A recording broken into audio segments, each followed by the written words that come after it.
Our hotel is right on the Copacabana beach. From the window of our room, we can see in the distance the Sugarloaf Mountain and the Bay of Copacabana.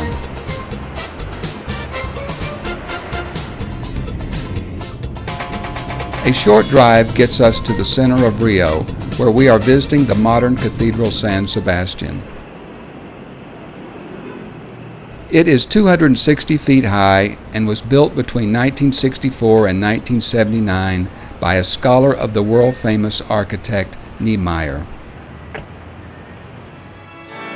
The inside, with its colorful windows reaching all the way up to the dome, is impressive. It is said that it has enough room for 20,000 people standing up.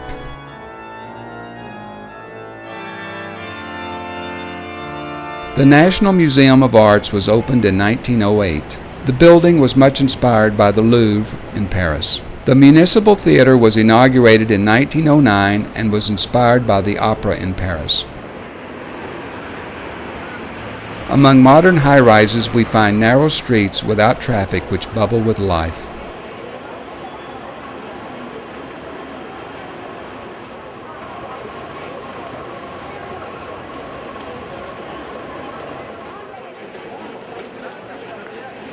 From time to time, we discover a jewel, such as this church with its beautiful architecture.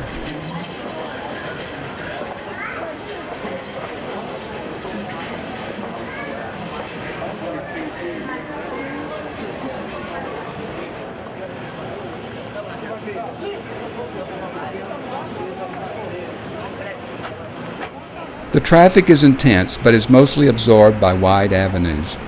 Although it is already in the middle of the afternoon, we decide to honor the Sugarloaf Mountain with our visit. We are waiting for the cable car, which will bring us to the intermediate station at 733 feet above sea level. This first stage of the journey was inaugurated in October 1912, and the second stage up to the summit 1 year later. While changing from one cabin to the other, we can have a first glimpse on this fabulous city. From here to the summit, which is 1,313 feet above sea level, there are still 2,500 feet of cable car. On the summit awaits us a fantastic view. Here is a view of the Copacabana beach and the hills and mountains which lock Rio in from all sides. There are also a few islands which belong to Rio. We have spent a few wonderful moments, but unfortunately need to return.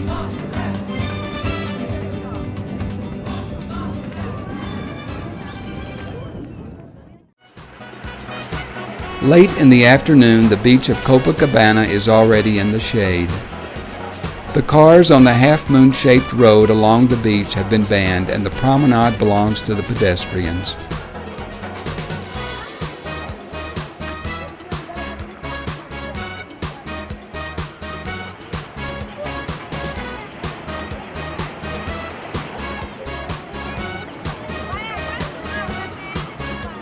Here we find the headquarters of Dr. Socrates, businessman.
There remain only a few people on the beach, but a team for volleyball can always be found.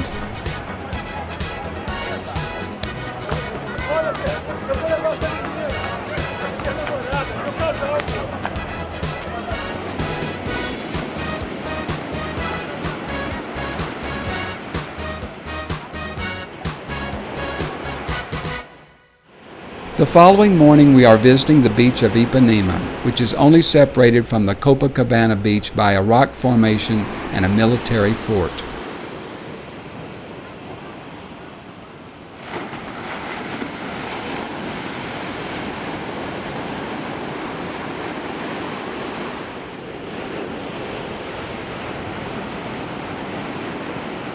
This beach became known to the world through the song "The Girl from Ipanema," which has become a legend in the 60s and greatly helped to acknowledge the merits of Brazilian music. This beach is the most cosmopolitan of Rio and very popular with artists, older hippies, and students. Our program now says that we are on our way to visit the statue of Christ the Redeemer. We can see the sculpture from our car, although in some distance.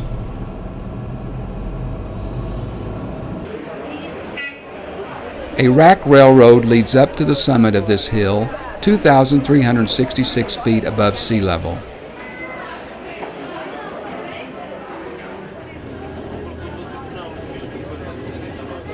This train was inaugurated in 1885 and in 1910 electrified, which made it the first train powered by electricity in Brazil.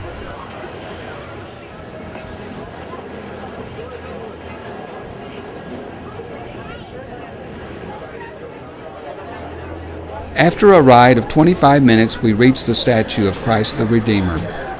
Its arms outstretched to welcome its visitors, it embraces the city and the beautiful bays which we can see from here.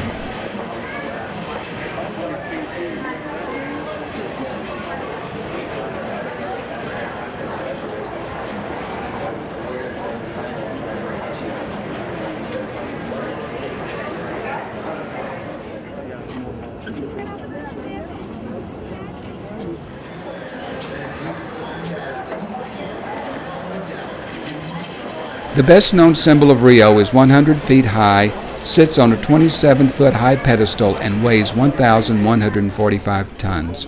The French artist Paul Landowski has worked for 5 years, and his work was inaugurated in 1931. Unfortunately, we must take leave from this magical spot.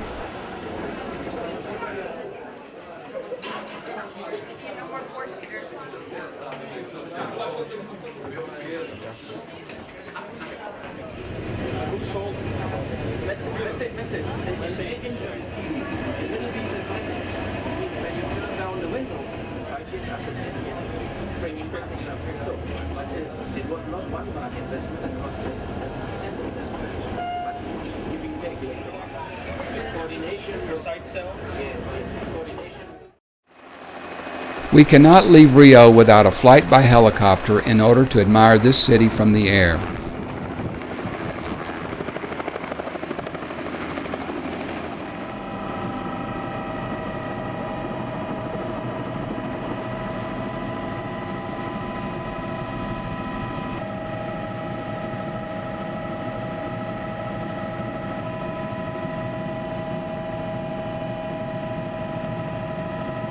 We are flying over the elegant district of Ipanema and are following the beach with the same name.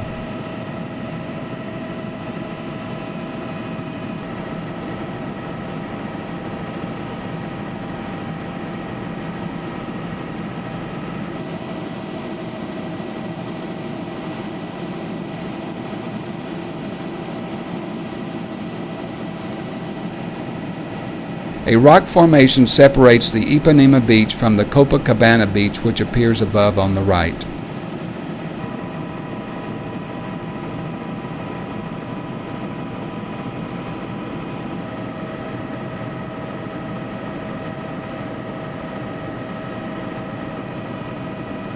In front of us, the Sugarloaf Mountain.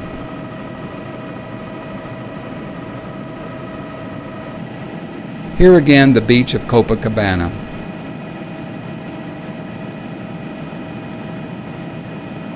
In some distance appears the statue of Christ the Redeemer.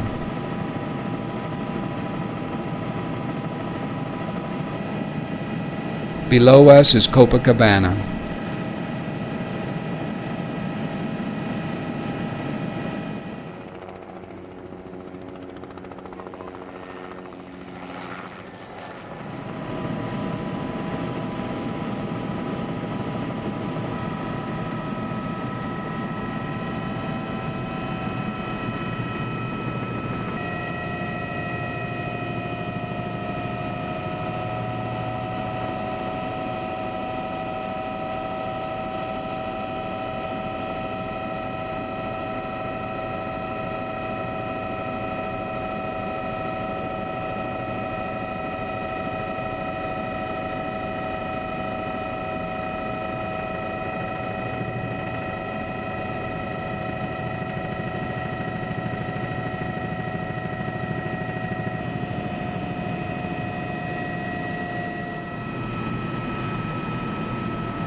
It was a wonderful flight.